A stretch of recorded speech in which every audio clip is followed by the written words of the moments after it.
Sí, allá está con nosotros la querida Nancy Flores, corresponsal de la revista Contralínea. Un tanto cansados, mi querida Nancy, gracias por hacer un tiempo para cumplirle también a la audiencia de Sin Censura. Eh, pues quiero escuchar tus opiniones acerca de este intenso día en la Corte. Pues sí, ha sido un día súper intenso y yo creo que hay dos visiones de lo que pasó en el juicio. Estaba viendo algunos reportes de otros periodistas y pareciera que para algunos fue acorralado el rey Zambada en este contrainterrogatorio, que incluso quedó en evidencia que pues él había de alguna manera tratado de mentir o de beneficiarse de esta declaración del día de hoy, y que también había quedado en evidencia que él, pues si no se acuerda de cosas de hace 10 años, menos se va a acordar de cosas hace 15, y mi percepción es un poco diferente o bastante. Yo, por ejemplo, vi que al abogado defensor le echaron para abajo 10 preguntas, o sea, Mínimo. mínimo, porque la verdad es que ya no alcanzamos a contar todas las preguntas donde la fiscalía decía objeción y el juez decía, pues sí, se retira la pregunta exactamente, al lugar la objeción. Y también vi a un César de Castro que en un momento le pidió al juez ir a hablar con él porque el rey Zambada le contestaba, no lo recuerdo, no lo sé, quizá pasó, es probable. Su Y palabra clave, conspiré.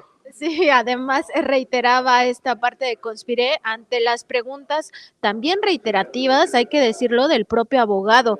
Y cuando se acerca los abogados y los fiscales, el juez, nosotros lo veíamos, estaba prácticamente regañando a la defensa. No estaba el juez muy cómodo con lo que le estaba diciendo la defensa, y yo más bien creo que queda más fija la idea de la corrupción en los dos gobiernos, no solo Felipe Calderón, sino se apunta hoy ya más específicamente al gobierno de Vicente Fox, que es un poco lo que tú también estabas señalando, Vicente, y creo que eso es lo relevante de este día, el personaje que fue quien tuvo control de la Ciudad de México como una plaza donde se dejó que en el Aeropuerto Internacional de la Ciudad de México en algunas horas e incluso durante todo un día en varias ocasiones se trasegara cualquier cantidad de droga sin que se viera. Otro dato que me parece muy relevante y que tiene que ver con el aeropuerto es que dice que los aviones charter que venían de Venezuela cargados con entre 1 y 5 toneladas de cocaína estaban aterrizando en las bodegas que controlaba la Policía Federal, y eran policías federales los que descargaban esa droga y que ellos mismos dentro de sus patrullas la transportaban para entregarla al cártel de Sinaloa. Esta parte me parece que se confirma con la propia realidad, porque no hay que olvidarlo, el propio Luis Cárdenas Palomino, en una declaración que hacía en 2011 tras una de las balaceras en el Aeropuerto Internacional de la Ciudad de México, decía, fueron policías federales contra policías federales, uno de ellos acaba asesinando a varios policías federales, traicionándolos, y en realidad estaban aliados con el crimen, y él en aquel momento indicaba, pues no sabemos hasta dónde llega la cadena de corrupción. No, pues es que la cadena de corrupción llegaba a Cárdenas Palomino y llegaba hasta Genaro García Luna y muy probablemente hasta los expresidentes. Entonces, ese es el punto también. Y otra cosa interesante, lo que nos está dando esta serie de testimonios es una idea de cómo ellos intentaron ganar de las dos facciones del cártel de Sinaloa que estaban en disputa, tanto de los Beltrán Leiva como de la facción controlada por el Chapo, el Mayo, el Azul, Nacho Coronel, y tal vez eso pueda de alguna manera explicar esos conflictos al interior de la corporación cuando los jefes estaban recibiendo dinero de todos lados.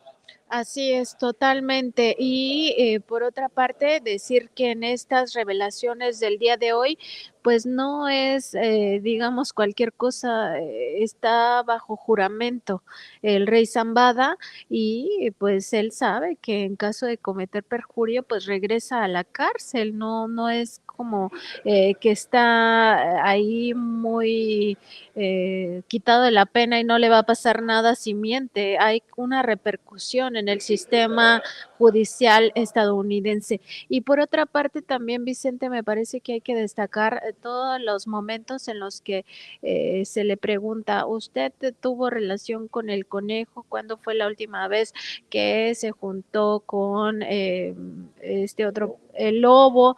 ¿O en algún momento habló con el grande? Y bueno, del grande incluso dice que este habría participado en un operativo donde casi lo matan, ¿no? Y que esa es la última vez que lo vio, al parecer, corriendo. Y entonces uno se pregunta. Eso sí fue con jiribilla, por cierto. Andaba corriendo como haciendo alguna alusión a que era un cobarde, ¿no? Exacto, pero más allá de lo del cobarde, pues decir que a la fiscalía, perdón, la defensa ha tratado de decir que se pusieron de acuerdo. O sea que hubo un momento en el cual la propia fiscalía, no sé si los juntó, los preparó, hizo algo para que pareciera que, o más bien para que todos estuvieran en una misma sintonía, y hasta ahora todos han negado eso.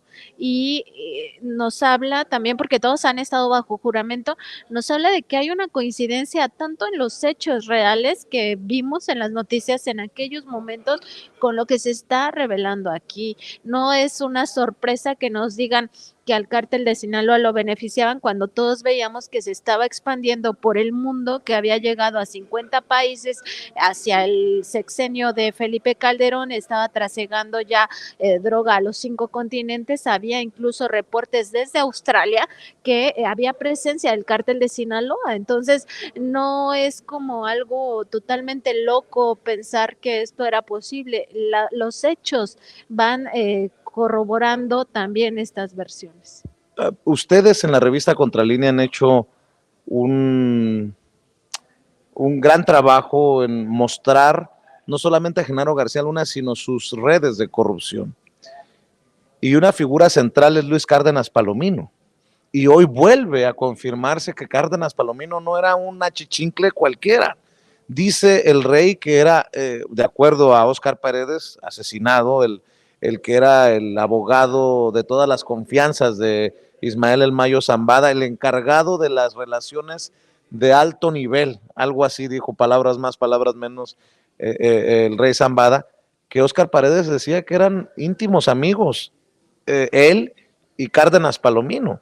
Entonces, estamos hablando también de un personaje que, que será interesante ver qué pasa, tanto en México como en Estados Unidos, por el papel que jugó en esta trama, porque en algún momento Genaro García Luna ya no se reunía necesariamente con los personajes, sino que todo parece indicar que el enviado era Cárdenas Palomino, Nancy. Sí, es que la frontera entre el crimen organizado y el gobierno, el narcogobierno de Felipe Calderón, prácticamente no existe, se diluye. Y de ahí el hecho de que nos hablen de que pues eran sus amigos, incluso el propio lenguaje del rey Zambada cuando se refiere a policías, a los propios funcionarios, servidores públicos de alto nivel de esos dos gobiernos, tanto de Fox como de Calderón, habla como si fueran sus socios, sus cómplices, o sea, literal sí son sus cómplices, ¿no? Pero como si fueran camaradas, o sea, no con esa, digamos, con el miedo que todos pensaríamos que debe de tener un criminal ante una figura de autoridad, ¿no? Aquí no. Y bueno, acuérdate que una de las anécdotas o de los pasajes que cuenta el rey es cuando se fuga el Chapo Guzmán de Puente Grande, que el Mayo le pide que se haga cargo de protegerlo y le preguntan, pero ¿cómo es que usted se lo llevó a la Ciudad de México si era el hombre más buscado del país? Y dice, pues porque tenía las autoridades a mi disposición, no me iba a pasar nada ni en la carretera con la Federal de Caminos y la autoridad de aduanas. de aduanas y en la Ciudad de México. Así que a ese nivel, ¿no? O sea, tú hazte cargo y llévatelo. ¿A dónde? A la Ciudad de México. Así es, e incluso en este mismo operativo que él narra, donde la Policía Federal llegó prácticamente a acribillarlo, él dice, pues me rescató el titular, el subdirector de la Policía Capitalina, ¿no? Y en ese sentido, bueno, yo pienso que todos los personajes que han sido nombrados en este momento, en este juicio, deberían de ser indagados, incluso aquellos como Regino, que ha asegurado desde 2018 que él no participó, pero pues que se investigue porque aquí finalmente están declarando bajo juramento y eso significaría que pues algo anda mal también con la justicia mexicana. Hay algo también que me llamó la atención, que fue así como darle otro nivel a lo que ocurrió antes de Felipe Calderón, lo de Vicente Fox. Cuando dice el rey Zambada, fue el licenciado Óscar Paredes el que sugirió reunirnos con Genaro García Luna porque ya estaba acordado, ya estaba dado de que iba a ser el secretario de Seguridad Pública. Y uno se pregunta como que en qué momento, cómo ocurrió, bajo qué situación. Hay que recordar que el Grande asegura que se pagaron muchos millones para que Genaro García Luna quedara como secretario de Seguridad Pública. Pero en este sentido, dice el rey Zambada, es ahí, entre se acaba el sexenio de Fox y viene el sexenio de Calderón, que es donde nos piden millones para reunirnos con Genaro García Luna, 3 millones para reunirnos la primera ocasión, 2 millones para una segunda reunión 3 semanas después, y asegurarnos de que no iba a haber ni investigaciones ni persecución y que iban a mantener a los personajes claves para el cártel en las posiciones de poder. Eso me llamó mucho la atención porque ya le da otro nivel también a lo que ocurría con Vicente Fox, y de alguna manera nos hemos enfocado tanto en lo de el sexenio de Calderón, que Fox sigue haciéndose tonto con sus tweets en las redes sociales, pero creo que hay mucha pus que tendría que salir si se hace una investigación a fondo de esas redes de corrupción ya desde el sexenio de Fox, Nancy. Yo no sé qué piensas tú. No, definitivamente debería de hacerse una investigación profunda para conocer hasta dónde llegó esta infiltración del crimen organizado en el gobierno, sobre todo porque las evidencias en la realidad están ahí y están a la vista de todos, o sea, para nadie es un secreto que la droga floreció en el sexenio de Calderón y tampoco es un secreto que Genaro García Luna era conocido como el super policía, el super secretario. Hubo un momento también que me llama la atención en la defensa, que muchos, bueno, no sé si muchos reporteros, pero algunos que vi estaban exaltando como que puso ahí en entredicho lo que había declarado el rey Zambada, que es justamente esto de una confusión, así se trató de decir, entre que el rey Zambada no conociera qué facultades tiene la Secretaría de Seguridad Pública y qué facultades tiene la Fiscalía,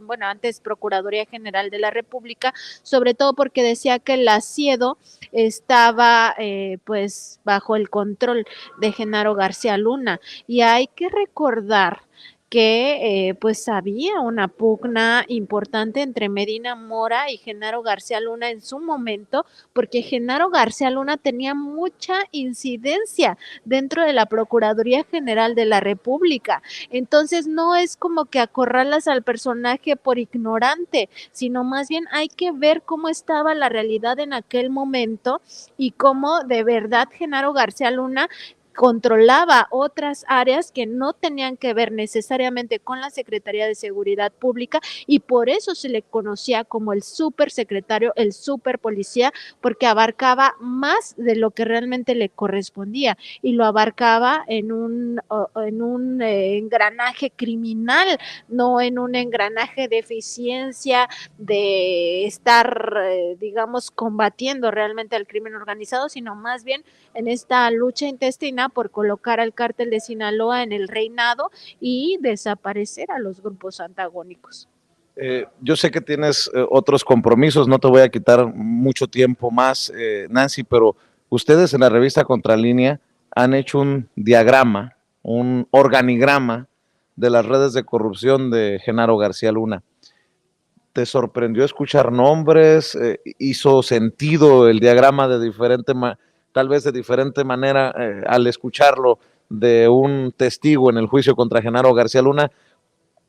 Esa ha de ser una experiencia que desde mi perspectiva vale la pena compartir con la audiencia, porque ustedes están cruzando relaciones, datos, números, pero ya escucharlo fulano, mengano y perengano, así de jalón, no sé si genere alguna reacción a nivel periodístico de tu parte a la hora de pensar en ese diagrama, Nancy.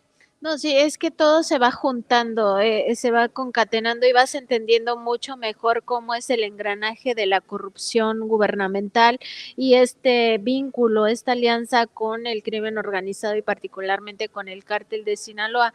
Por supuesto que lo que hacemos los periodistas es, pues eso, cruzar los datos. Hay de hecho una herramienta de la metodología periodística que se llama el cuadro de doble entrada, que es ese cuadro que a veces lo hacemos solo en la cabeza y a veces lo hacemos en físico, donde vamos colocando todos los datos duros que vamos encontrando y vamos cruzando esa información para obtener un resultado que es el conocimiento de un fenómeno social al cual estamos estudiando. Entonces sí, por supuesto que todos estos otros datos tienen que venir a confirmar, a corroborar este engranaje de corrupción y me parece que para nosotros, específicamente para Contralínea, nos resta un trabajo de cruzar datos de todo el juicio, no solo de la declaración del rey Zambada, sino de todas las declaraciones con lo poco o mucho que tenemos a la mano de los medios de comunicación, porque pues nosotros llegamos ya al final, ¿no?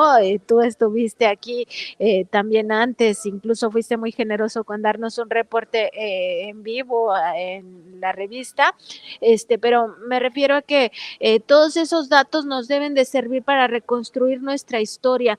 Todo esto es así, o sea, un dato te lleva a otro dato y eso te genera conocimiento y es la única forma de entender los problemas sociales y en este caso el problema del narcotráfico, pero sobre todo lo que generó una política de Estado que encabezó y además dio esa orden Felipe Calderón, que fue la guerra contra el narcotráfico, una política absolutamente devastadora para nuestro país, que nos metió en una crisis humanitaria de la que no podemos salir y parece que estamos reiterando y reiterando esto como si no tuviéramos otro pensamiento o otra forma de entender la realidad, pero es que eso nos pasó y todavía estamos metidos en esa ola de violencia y nos debemos de dar cuenta lo difícil que es frenar los asesinatos y sobre todo empezar a bajar la curva de las estadísticas sobre homicidios dolosos, sobre desapariciones forzadas, sobre feminicidios,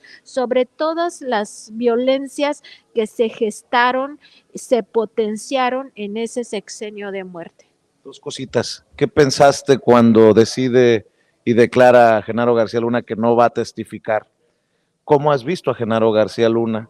Porque no es lo mismo reportarlo a distancia que estar viendo sus reacciones cada vez que se hace una declaración por parte del testigo o una pregunta del abogado de la fiscalía.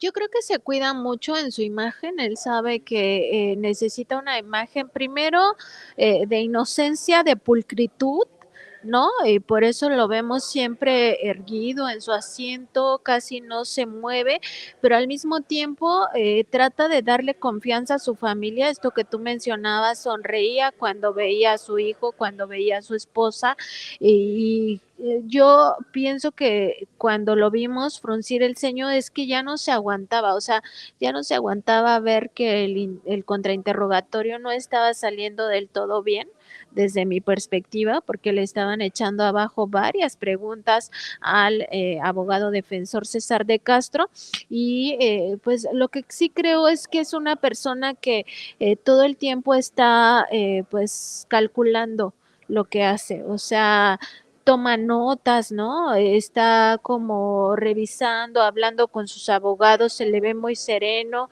a veces incluso por muy mal que se vea la situación, las declaraciones del rey Zambada pues eran fuertísimas y se le veía así tranquilo, hasta como medio sonriendo, pero yo pienso que en realidad es una forma de encarar la situación de una manera muy razonada, que él está pues trabajando una imagen para venderle al propio jurado, o sea, no verse decaído, no verse tan enojado, aunque sí a veces pues le gana, y no pues mostrar todos sus sentimientos a flor de piel, porque él sabe que mucho también depende del contacto visual con el propio jurado. Entonces, si él hiciera caras así como de chin, ya me cacharon, pues el jurado luego lo vería, ¿no? Entonces, me parece que ha pensado mucho en su presencia. ¿Estarás de acuerdo que por más que diga el juez o por más que se aclare, el hecho de que no testifique dejará una duda en el jurado de por qué no se defiende, ¿no? Sí, sí, sí, definitivamente esa parte me estaba faltando. La ausencia de Genaro García Luna en el estrado te habla que lo que no quiere es el contrainterrogatorio de la fiscalía. Y estaban poniendo muchas trabas la defensa para decir si sube a testificar, no queremos que se le pregunte de este tema, de este otro. O sea, prácticamente no querían que la fiscalía hiciera su trabajo y en ese sentido más bien les dio temor que esté bajo juramento y tenga que mentir para decir que es inocente cuando en realidad es culpable. Esa es mi percepción. Para cerrar tu experiencia, yo sé que los periodistas no debemos de hacer la noticia, pero creo que la audiencia de Sin Censura y de Contralínea esperan una transparencia de uno, ¿no?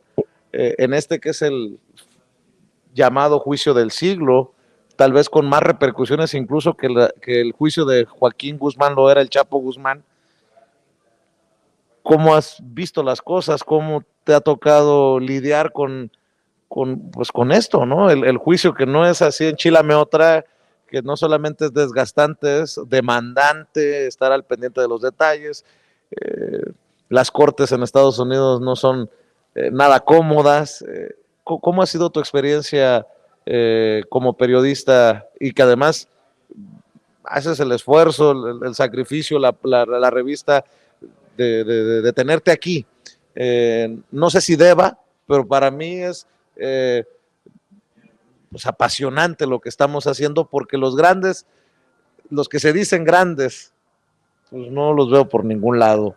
Con mucho respeto para las compañeras y compañeros que sí están aquí dándole cobertura, pero ya sabes cómo soy, provocador soy y así me voy a morir. Mi querida Nancy, de lo que te estoy planteando, ¿con qué te despides?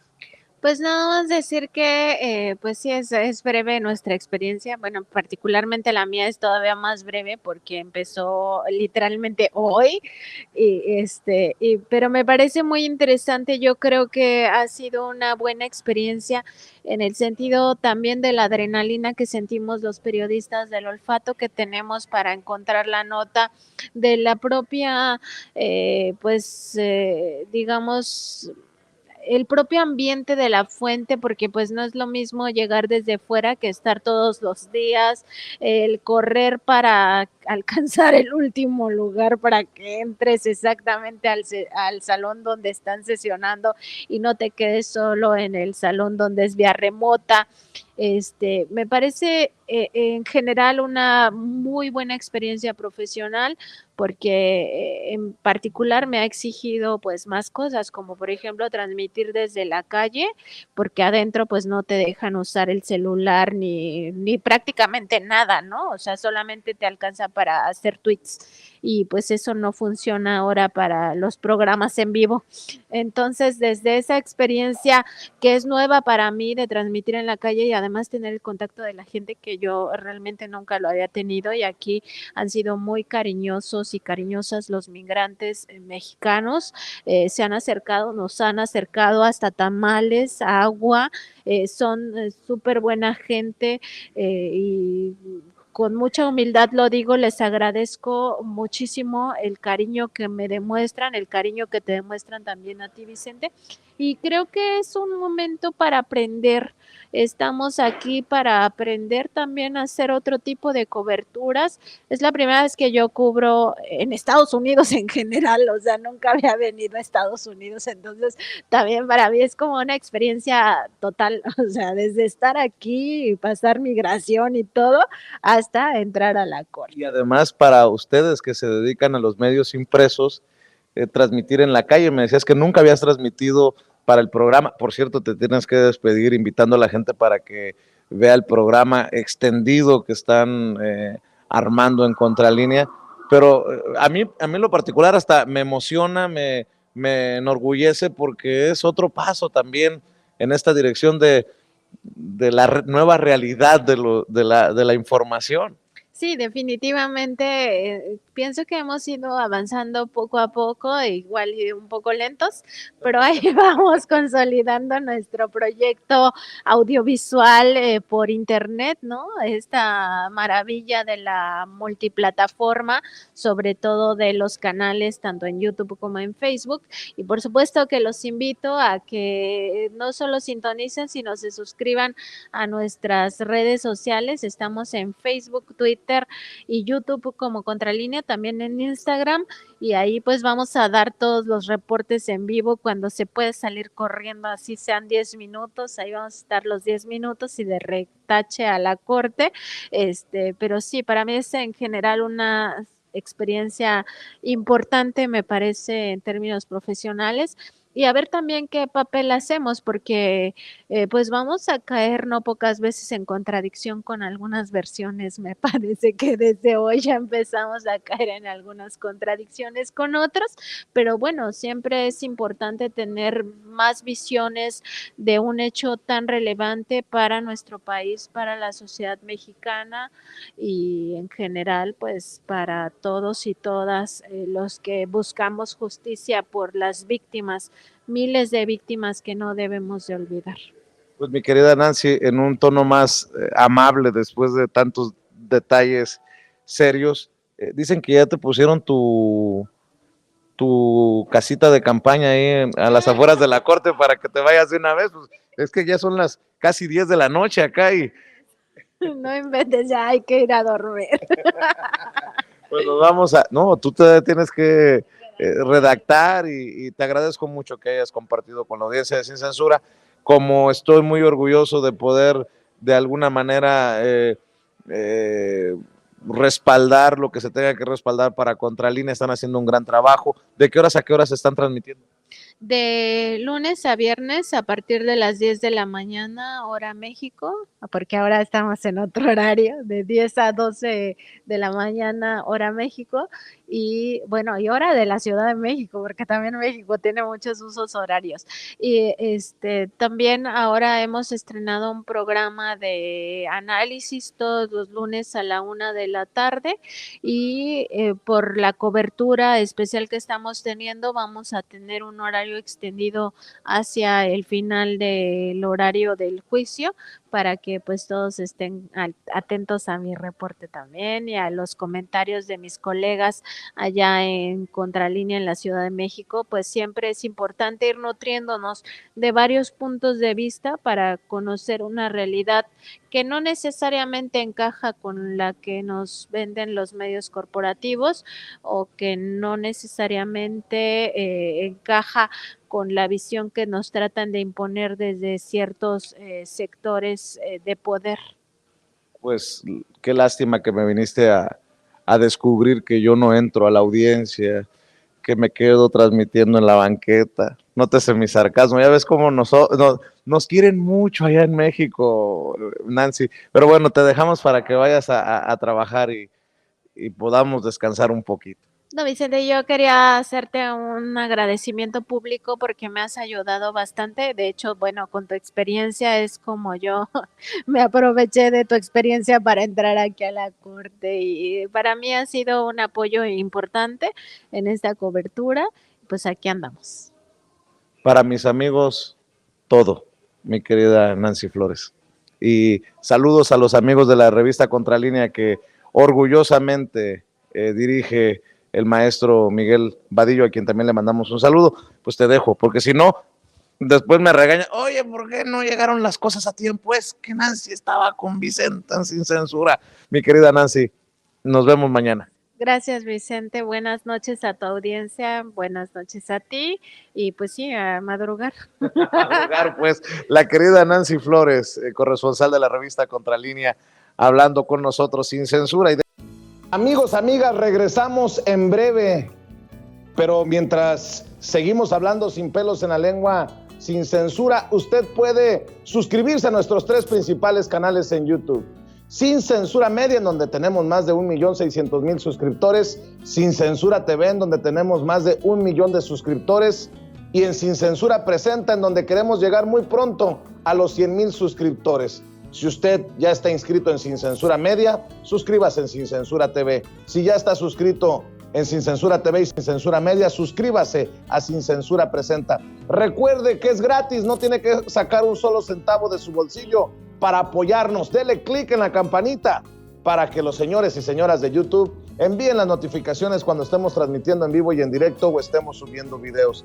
También nos puede seguir en Twitter en @_Vicente Serrano y hasta en Instagram. Ojo, también estamos en Instagram. Son nuestras redes sociales y con el apoyo de ustedes seguimos creciendo, porque con ustedes todo, sin ustedes nada.